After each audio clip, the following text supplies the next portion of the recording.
I'm back outside Manchester Piccadilly.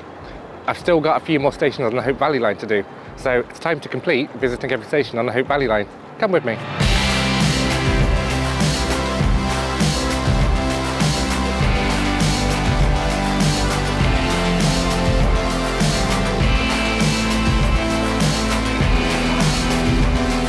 It wouldn't be Piccadilly without a last-minute platform alteration, would it? The Stoke train, well, Macclesfield train, decided it didn't want to move anymore, blocking ours in.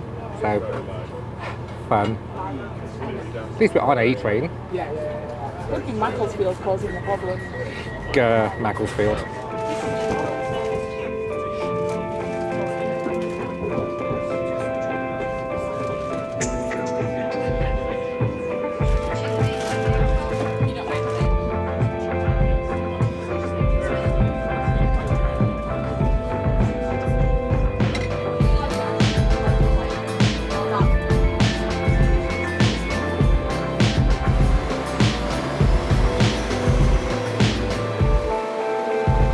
Welcome to Bridlington. We're only here for half an hour. It's a fairly basic station, though over there the platforms used to be longer, clearly. There is a ticket office, shelters. There's not a lot to say about Bridlington, really. Speaking of the platforms used to being longer, you still got the old streetlight posts, they've just got no heads on them. So this is performance on time. North Manchester, 55% on time. It's not great out there on the railways at the moment.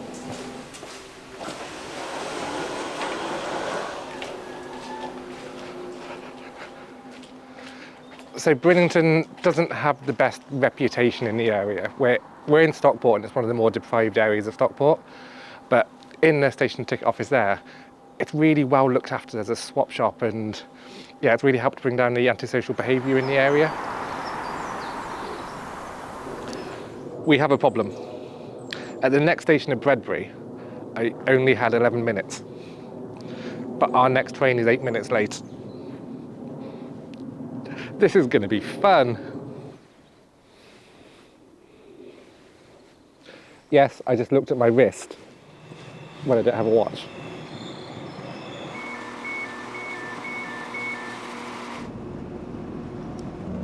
The next station stop is Bredbury. Okay, we're coming into Bredbury now. We're going to have 3 or 4 minutes to run over the footbridge, get to our other train. Luckily, there's not a lot to say about Bredbury, so this is more going to be a ticking exercise. I think we're going to make the train. I think it's going to be okay. This is Bredbury. The thing I've always noticed about Bredbury, it has unusual signs. Like, that's a design you don't normally see on the Northern Network. I think it was an experimental version of the station sign that was never actually used. Okay, we're almost definitely going to make it. It's 4 minutes to get from here to there.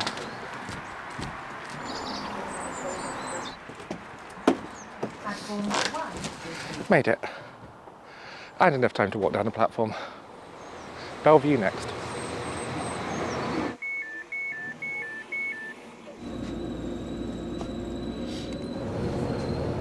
This is Bellevue.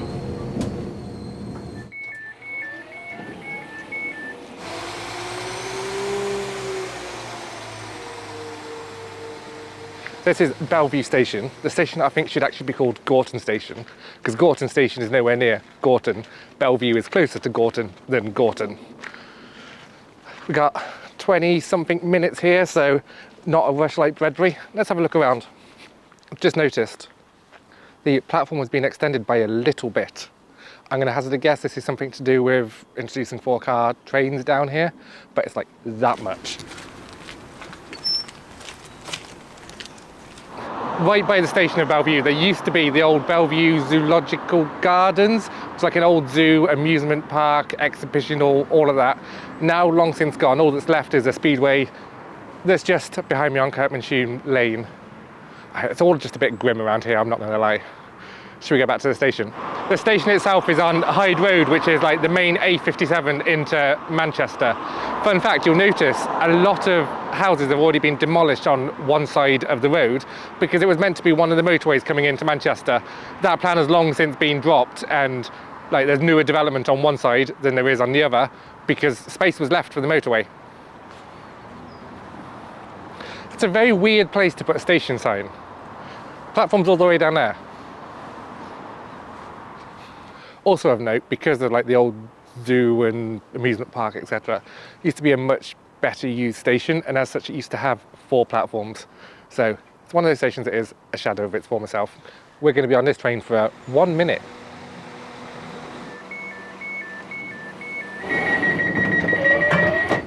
It's going to be a long journey now. We will shortly be arriving at Ryder Brow.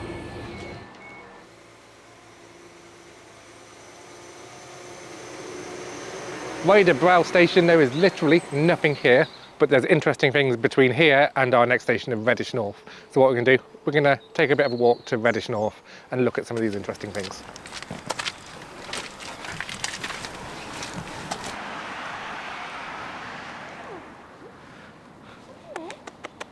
Hello. We've got a friend, and we've got somebody looking over with jealousy over there. Hello, hello. Small kitty. You're friendly. Hello. Hi, sweetheart. So I'm stood on Wayland Road, which is this little dead end in East Manchester, but it's very wide. This doesn't feel like a dead end. That's because this is actually where the planned Manchester Eastern bypass was meant to go. It's meant to go from Broadway down to Heaton Chapel. And if you know where to look, there's loads of evidence of where the planned route was supposed to go. There's even a couple of roads that are called Eastern Bypass. Yeah, it's very, very obvious if you know where to look, and this is where it was meant to be. Nerd. If it would have come from behind the camera where I've just been, this road magically ends, but the obvious route is very obvious. So while I'm walking along what would have been the Manchester Eastern Bypass, it seems like a really great moment to say a massive thank you to my lovely Patreons. They're all scrolling on the screen right now. Without their support, things like this wouldn't be possible. Thank you guys so much. If you want to get your name onto the list, the links to do so are in the description. But seriously, thank you, thank you, thank you. The actual physical road called Wayland Road ended back there. But this row of houses here is still technically part of Wayland Road. It's just a little footpath on that side. So there's only this narrow footbridge over the railway now. I would assume if this plan had have actually been built, that would have to have been replaced.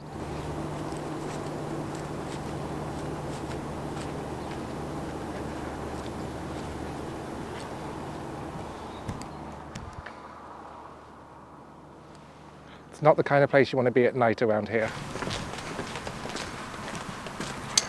So here, on this side of the rail bridge, very obvious where the bypass was meant to go.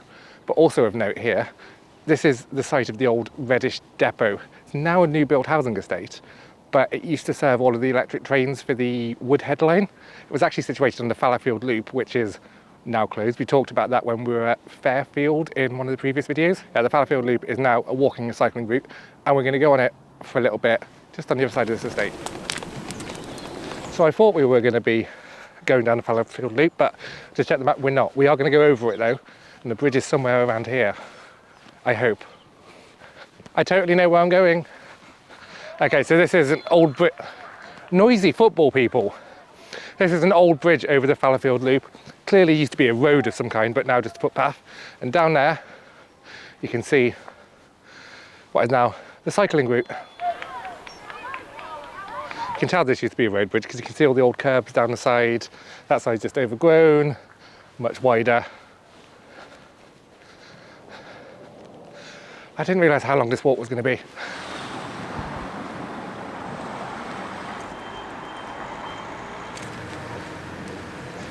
We've made it to Reddish South. So we've made it to Reddish North. Time to catch our last train. Somebody needs to tell them that GMPTE kind of like stopped existing a while ago. So while Reddish North was originally the smaller of the two Reddish stations, it's definitely now the bigger and the better served station. Right, so this is our last station. We're going to get a train to Manchester shortly, just so I can say that I've actually left Reddish North. And that's the end of the Hope Valley series. It took me a long time to actually complete it. I'm sorry it took so long. I'm going to leave a link here to the next video that I think you should watch. But until next time, bye bye.